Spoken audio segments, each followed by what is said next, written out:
पेशाब के कतरे जो मैंने सारी वजूहात जो औरतों में, बच्चों में, ओल्ड एज में सारी अलग अलग करके बयान की हैं। अगर इसकी तफसील आप जानना चाहते हैं तो इस वीडियो को आप कंप्लीट देखें। मरहम यूट्यूब चैनल को सब्सक्राइब करें और बेल के आइकन पर क्लिक करें।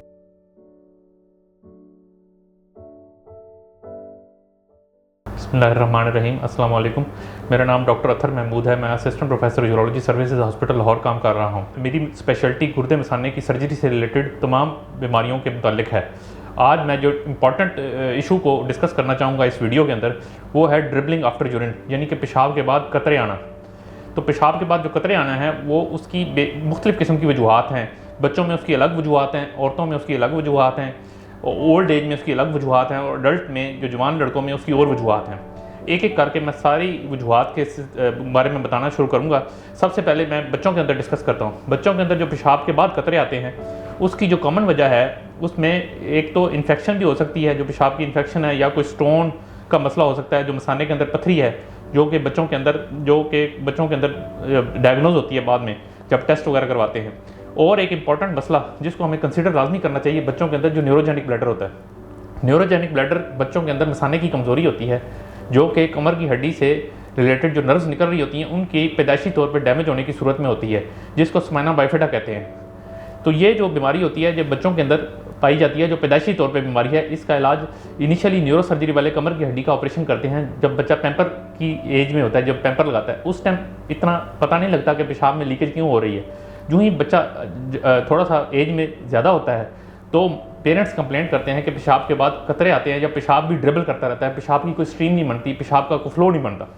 तो ये जब इसलिए हमें न्यूरोजेनिक ब्लैडर को, जब बच्चे इस कंप्लेंट के साथ आए कि पेशाब कतरा कतरा करके निकल जाता है या लीक होता रहता है या कोई पेशाब का फ्लो नहीं बनता, तो हमें न्यूरोजेनिक ब्लैडर को जहन में ज़रूर रखना चाहिए और उसके मुताबिक टेस्ट करवाने चाहिए।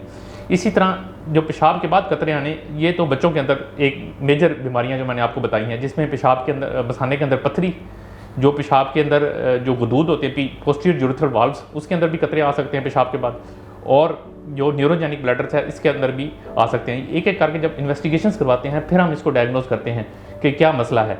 फिर फीमेल्स के अंदर जो पेशाब के अंदर कतरे आते हैं, इसमें अडल्ट फीमेल्स के अंदर तो और वजूहात हैं और ओल्ड एज फीमेल्स के अंदर और वजूहात हैं। अडल्ट्स के अंदर जो 17-18 ईयर्स की फीमेल्स होती हैं उसके अंदर पेशाब के कतरे यूजुअली पेशाब के बाद कतरे या वो यूरिन इन्फेक्शन की सूरत में आते हैं, जिसमें पेशाब की अगर इन्फेक्शन हो तो तब कतरे आते हैं।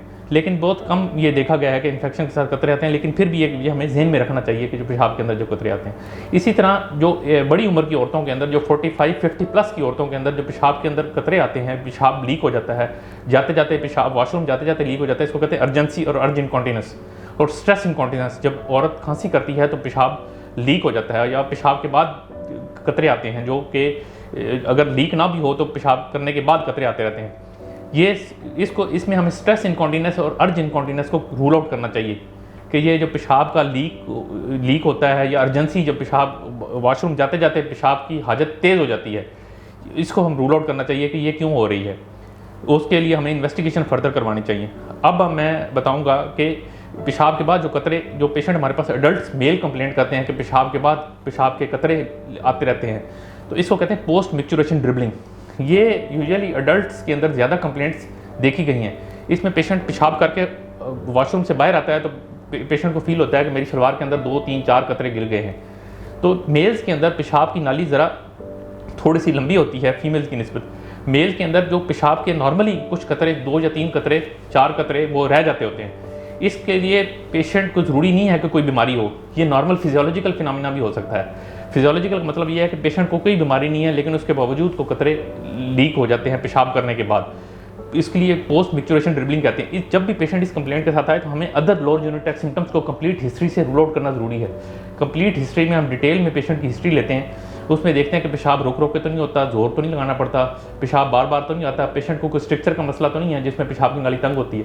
अगर इनमें से कोई वजूहात नहीं निकलती या इन्फेक्शन वगैरह तो नहीं है, तो पोस्ट मिक्चुरेशन ड्रिबलिंग को हम ज़्यादा बीमारी की सूरत में नहीं लेते, इसको फिजियोलॉजिकल लेते हैं, जिसमें पेशेंट को काउंसिल किया जाता है कि आप पेशाब को अच्छी तरह तसल्ली करके उठें। अगर फिर भी दिक्कत होती है तो आप पेशाब को मिल्किंग करके, पेशाब को उंगली के जरिए कंप्रेस करके खाली कर लें। अब मैं बताऊंगा ओल्ड एज के अंदर जो वजूहात हैं पेशाब की बाद कतरे आने की, वो यूजुअली प्रोस्टेटिज्म की कंप्लेंट्स के साथ, जो प्रोस्टेटिक इन्लार्जमेंट जब पेशेंट डायग्नोज होता है प्रोस्टेट इन्लार्जमेंट, तो उसके अंदर पेशाब के बाद कतरे आते हैं, तो इसमें भी हमें कंप्लीट हिस्ट्री लेनी ज़रूरी है लोअर जीनोटाइक सिम्टम से मुतालिक, जिसमें पेशाब रुक रुक के आता है, ज़ोर तो नहीं लगाना पड़ता, बार बार तो नहीं आता, जाते जाते निकल तो नहीं जाता, खांसी वगैरह के साथ तो नहीं निकलता। तो ये सारी चीज़ें हम ओल्ड एज में कंप्लीट हिस्ट्री लेते हैं, फिर एग्जामिनेशन करते हैं पेशेंट का कि लिटा के पेशेंट का मसाना देखते हैं पूरी तरह तो नहीं भरा हुआ। यूजुअली ये पेशेंट अगर पेशाब के बाद कतरे आते हैं और मसाना भरा हुआ है तो ये ओवरफ्लो इनकॉन्टिनेंस के अंदर आता है, जिसमें लार्ज ब्रोस्टेट ग्लैंड्स की वजह से मसाना फूला रहता है, मसाने के अंदर पेशाब की मिकदार ज़्यादा रहती है पेशाब करने के बाद भी, तो इस सूरत में वो पेशाब के कतरे कुछ लीक होते रहते हैं। तो इसलिए हमें इसमें हिस्ट्री, डिटेल एग्जामिनेशन और इन्वेस्टिगेशन करवाते हैं। तो इन सारी जो बीमारियां जो मैंने अब एक एक करके आपको बताई हैं, बच्चों के अंदर और, औरतों के अंदर और, अडल्ट मेल के अंदर और, अडल्ट फीमेल के अंदर और, ओल्ड एज फीमेल के अंदर और इसी तरह ओल्ड एज बुजुर्गों के अंदर और हैं, तो इनको वर्कअप कराने के लिए टेस्ट इनिशियली सबके एक ही हैं, जिसमें यूरिन कंप्लीट से स्टार्ट होता है, पेशाब का सिंपल एग्जामिनेशन जिसके अंदर पेशाब की इन्फेक्शन देखी जाती है, कोई पेशाब के अंदर खून तो नहीं आता, पेशाब के अंदर कोई रेशा वगैरह तो नहीं है, कोई प्रोटीन तो नहीं डिस्चार्ज हो रहे, और उसके बाद हम अल्ट्रासाउंड विद रेजिडुअल यूरिन करते हैं। अल्ट्रासाउंड के अंदर हम देखते हैं कि गुर्दे और मसाने के अंदर कोई सोजिश तो नहीं है पथरी की वजह से, या फिर ओल्ड एज के अंदर कोई प्रोस्टेट ग्लैंड तो नहीं बढ़ा हुआ। इसी तरह फीमेल्स के अंदर कोई पेशाब मसाने के अंदर रुक तो नहीं जाता पोस्ट मीनोपॉजल ओल्ड फीमेल्स के अंदर, कि जिसमें मसाने के अंदर पेशाब रुकता है, जिसके अंदर हम फिर इन्वेस्टिगेशन करा के देखते हैं। इसमें अल्ट्रासाउंड, यूरिन कंप्लीट अल्ट्रासाउंड और RFTs जो गुर्दे के फंक्शन के टेस्ट हैं, ये बेसिक टेस्ट हैं, ये सारे टेस्ट होने ज़रूरी हैं ताकि हम किसी इनिशियल डायग्नोसिस तक पहुंच सकें। फिर फर्दर जो टेस्ट हैं, CT स्कैन या कोई सिस्टोग्राम करवाना है या कोई MCUG टेस्ट करवाने हैं, वो सारे इनिशियल इन टेस्ट की नौयत की रोशनी में फिर हम आगे तजवीज़ करते हैं। इसी तरह ट्रीटमेंट एक एक करके जो भी वजूहात डायग्नोज होती हैं, फिर उसका ट्रीटमेंट उसकी तरफ जाते हैं और उसके लिए इनिशियल वजह को ट्रीट किया जाता है कि किस वजह से पेशाब के कतरे पेशाब के बाद खारिज होते हैं। तो जब ट्रीटमेंट तब आसान हो जाता है जब हम डायग्नोसिस तशखीस तक पहुंच जाते हैं, फिर उसके मुताबिक उसका इलाज है, कुछ मेडिकल इलाज है, कुछ सर्जिकल है।